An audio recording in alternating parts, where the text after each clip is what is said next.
월스트리트 저널은 24일 미국에서 지하 벙커가 인기를 끌면서 여기에서 살고 있는 이들이 안도감을 느낀다고 보도했습니다. 미국에서는 1950년, 60년대 핵전쟁을 두려워하는 이들이 대거 지하 대피소를 만들기 시작했습니다. 캘리포니아 한 벙커에 사는 남자는 벙커에 사는 것을 후회한 적도 있지만 지금은 안도감과 자부감을 느낀다고 말했습니다. 웨스트 버지니아에는 경고한 목장이라 불리는 대규모의 피난처가 있는데 현재 이곳도 각광을 받고 있습니다. 이곳은 산속으로 완전히 둘러싸여 100에이커 규모로 위기가 닥치면 완벽한 요새로 사용됩니다.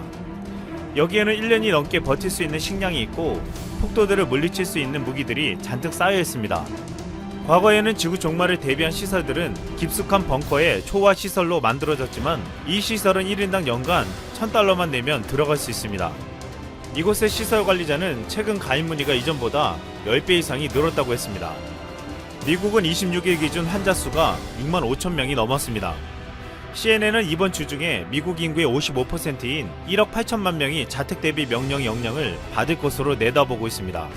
미국의 상황이 심각해지자 트럼프 대통령은 24일 문재인 대통령에게 전화를 걸어 의료장비를 보내달라고 요청했습니다. 트럼프는 부활절인 4월 12일까지는 미국의 경제활동이 재개될 수 있도록 하겠다고 했지만 현재 상황은 쉽지 않아 보이고 있습니다. 트럼프가 그동안 가장 내세웠던 미국 경제까지 이번 사태로 인해 위기에 몰리자 굉장히 조급한 모습을 보이고 있습니다. 초기에 안일하게 대처했던 트럼프의 대응은 연일 미국 내에서 한국과 비교되며 비판받았습니다. 미국은 자체 개발 검사 키트가 제대로 작동하지 않아 수주를 허비하고 초기 검사 부족으로 인해 지역사회 전파를 막을 황금 시간을 놓쳤다는 평가를 받았습니다. 더욱이 트럼프 대통령이 발병 초기 독감보다 못하다며 위험성을 경시하는 태도를 보인 것도 검사 부족과 맞물려 환자 급증의 요인이 됐다는 비판을 받고 있습니다. 미국 유명 방송인 하워드 스턴은 트럼프 대통령의 대선 캠페인 슬로건을 미국을 어쩌면 한국처럼 위대하게라고 바꿔야 한다고 했습니다. 그는 한국의 공격적인 대응을 칭찬하며 반면 초기 대응을 제대로 하지 못한 트럼프를 비판한 것입니다. 이 같은 언론의 공격을 의식해서인지 트럼프는 미국의 대응을 한국과 비교해서 말하기 시작했습니다. 트럼프는 25일 브리핑에서 지난 8일 동안 미국은 한국의 8주간 검사보다 더 많이 했다고 자랑했습니다.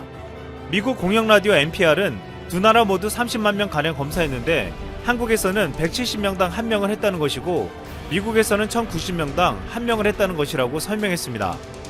그러면서 미국의 검사 규모는 여전히 한국에 근접하지 못했다고 꼬집어 말했습니다. 그러나 이것도 사실이 아니었습니다. 연합뉴스에서 체크한 결과 한국의 8주간 검사 건수는 35만 7천 건이었고 미국이 8일간 실시한 검사 건수는 22만 건에 불과했습니다. 트럼프는 그동안 비교당한 한국보다 더 낫다고 주장하려 했지만 사실이 아니었고 또한 한국에 도움을 요청한 사실은 언급하지 않았습니다. 지난 19일 트럼프가 치료제로 검증되지 않은 클로로퀸이 큰 효과를 나타냈다고 신의 선물이 될 수 있다고 말했지만 23일 이 약을 복용한 부부가 중태에 빠졌다고 보도되기도 했습니다. 트럼프는 마치 치료제가 나타난 것처럼 말했지만 제대로 검증되지 않은 사실이 드러난 것입니다. 트럼프는 미국의 대응에 대해 자아자찬하고 있지만 뒤에서는 한국과 같은 동맹국들에게 지원을 요청하고 있습니다. 트럼프는 문재인 대통령에게 전화를 걸어 의료장비 지원을 요청했는데 이미 시즌의 진단키트는 미국에 수출되고 있었습니다. 미국에서 사용되려면 가장 까다롭다는 FDA 승인을 받아야 하는데 미국에서 환자가 급증하자 미국 당국은 규정을 바꾸어 먼저 사용하고 있다고 했습니다. 시즌은 이미 많은 물량이 미국으로 수출되었지만 FDA 승인이 떨어지면 미국 측에서는 더 많은 공급량을 요구할 것이라고 전망하고 있습니다. 현재 한국의 진단키트는 미국뿐만 아니라 전세계 86개국에서 보내달라고 요청하고 있습니다. 한국의 진단키트는 다른 나라의 제품보다 빠르게 결과가 나오고 정확도도 높기 때문입니다. 트럼프도 이런 한국의 진단키트를 두고 매우 인상적이고 정확하다고 말했습니다. 불과 얼마 전까지만 해도 트럼프는 한국의 방위비 5배 인상을 요구하며 큰 논란을 일으켰습니다. 오랜 협상 끝에도 미국은 어이없는 요구를 포기하지 않고 결국 한국 정부의 반대에 부딪히자 한국인 근로자에게 4월 1일부터 무급휴직을 통보했습니다. 미국은 최근 5배 인상안을 거두고 3배 인상할 것을 요구하고 있지만 우리 정부는 이것도 받아들일 수 없었습니다. 트럼프는 최근 위기 상황 속에서도 얼마 전까지 한국에 대한 방위비 압박을 멈추지 않았습니다. 하지만 이제 미국이 사상 최악의 위기 상황에 몰리자 트럼프는 한국을 찾아 진단키트를 수입하고 의료자원을 지원해달라고 요청하고 있습니다. 트럼프는 한국과 동맹으로 대한민국을 지켜준다며 큰 돈을 받으려고 했지만 동맹으로서 이번 위기에 오히려 한국에게 큰 도움을 받고 있습니다. 넬러 미 전 해병대 사령관은 미국에게 있어서 한국은 반드시 필요하다고 말한 바 있습니다. 그는 한국에서 진행되는 훈련은 해병대 준비 태세를 위해 필수 불가결하다며 한반도는 여름에 덥고 겨울에 추운 기후뿐만 아니라 가파른 지형 등 대대 수준에서 훈련 조건이 잘 갖춰진 곳이라며 한국에서 훈련할 기회를 놓치면 우리는 어디로 가야 하느냐고 말했습니다. 지난 2월 트럼프는 위대한 미국의 귀환이라며 미국 의회에서 새 국정연설을 했습니다. 시종일관 자신이 집권하여 이룩한 놀라운 경제적 성과를 자랑했지만 이번 위기 상황으로 인해 그 모든 것들이 단번에 날아가 버렸습니다. 그리고 차기 대선 가도에도 빨간불이 켜졌습니다. 이제 트럼프가 말한 위대한 미국의 귀환을 이루려면 한국의 도움이 절실하게 필요한 상황이 되어버렸습니다. 8월 17일 발표된 일본의 이번 기실치 지표는 전분기 내비 7.8%를 기록했고 1년1사치로는 무려 27.8%가 감소한 것으로 나타났습니다. 이는 한국 2분기 마이너스 3.3%에 비해서도 압도적인 하락세를 보인 것입니다. 역시 예상대로 일본의 2분기 경제 성장률의 사상 최악이라는 소식이 전해졌습니다. 일본은 통계가 나온 1980년 이후 최대 하락이며 전후 최악이라는 평가를 받고 있습니다. 이 일본 언론은 아베노믹스가 붕괴됐다며 돌이킬 수 없는 상황이라고 한탄하고 있습니다. 보람들은 일제 불법 강점기 때 일본이 대한민국 청년들을 불법 강제놀고 시켰던 대표적인 장소입니다.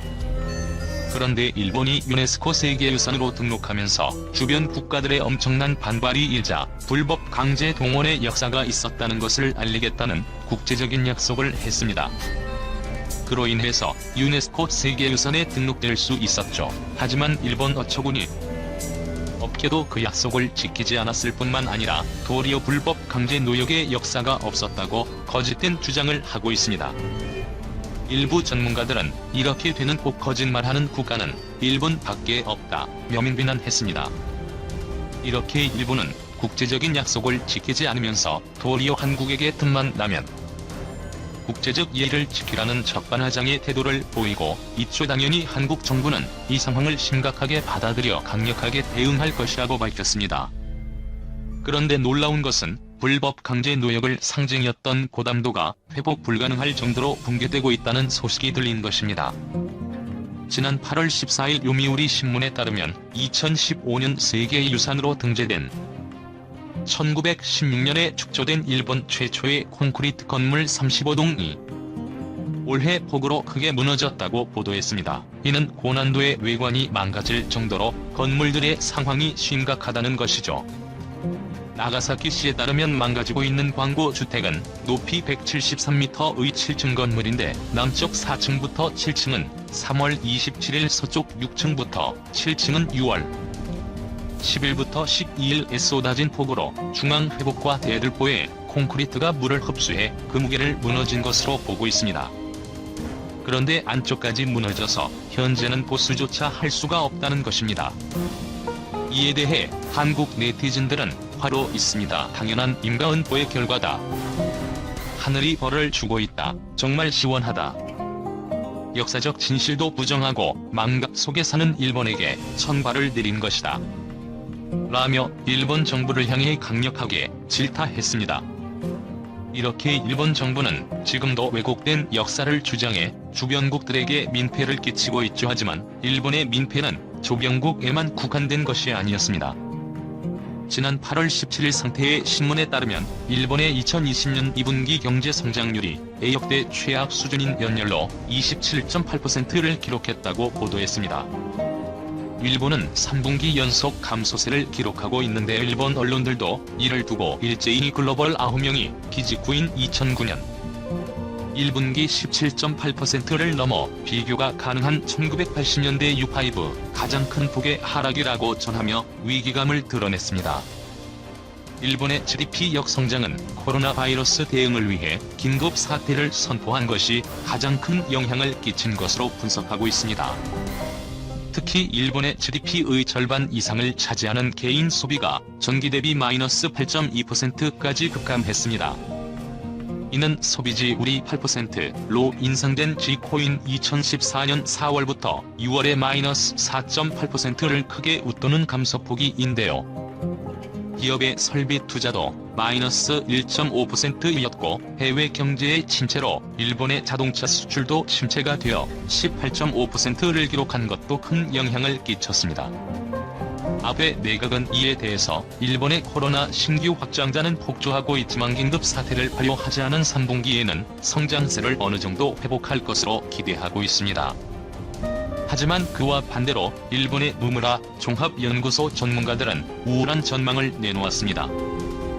일본의 이 4분기 실질 GDP의 하락의 60%는 개인 소비의 감소이며 40% 가수출에 의한 침체인데 앞으로 개인 소비가 급격히 반대할 가능성은 낮다는 것이 쇼개인 소비의 사과를 확인해보면 서비스 소비가 전기 대비 연율 무려 42%나 감소할 정도로 매우 심각한 상태라고 지적했습니다. 따라서 2분기의 개인 소비의 악화는 코랄 문제야 소비 억제에 집중되었지만 고용소득의 악화에 따른 소비 억제는 앞으로 더욱 광범위하게 확산될 가능성이 높다는 것이요. 결국 그로 인해 3분기 이후의 경제활동도 크게 제작될 것이라고 우려를 표명했습니다. 즉, 일본의 자동차 수출이 급격히 회복될 가능성도 낮지만 혹시라도 회복된다고 하더라도 3분기 혹은 4분기 경제 성장률이 저조할 수밖에 없어 V자형으로 회복할 가능성은 거의 없다는 것입니다. 반면에 대한민국의 2분기 경제 성장률은 마이너스 3.3%로 OECD 회원국 중에서 가장 높은 경제 성장률을 기록해 더욱 극명하게 대조가 되고 있습니다. 특히 OECD가 2020년 경제 성장률 전망을 발표했는데 대한민국은 마이너스 0.8%로 전망되어 OECD 회원국 가운데 1위를 기록한 것이요. OECD에 따르면 전염병에 대한 한국 정부의 신속한 대응 덕분에 OECD 국가 중에서 가장 약한 불황을 경험하고 있다고 곡찬했습니다. 하지만 여전히 불확실성이 높기 때문에 경제 회복이 완전히 진행될 때까지 기업과 가게에 대한 지속적인 경제 지원 조치를 권장했습니다. 특히 OECD는 한국은 여전히 건전한 재정 덕분에 재정 부양의 여지가 있다는 점에 주목했습니다. 그리고 ORM 통신과 인공지능 등 최근 한국 뉴딜 분야에 집중 투자할 것을 제안하는 동시에 규제를 기억하고 경제에 대한 장벽을 줄이는 혁신을 통해 신기술을 확산하고 생산